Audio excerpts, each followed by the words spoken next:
Hi guys, welcome back to my channel. So pagkatapos nga ng laro,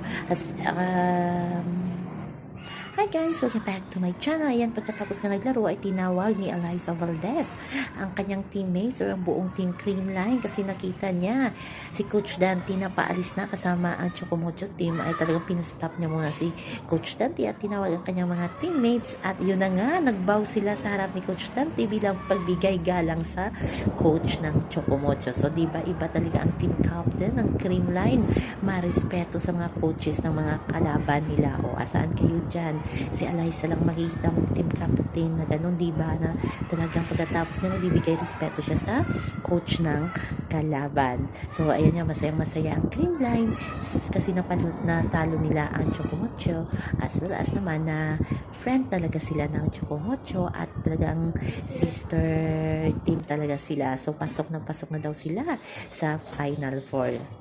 Sana o diba, at sana champion ulit ang Creamline.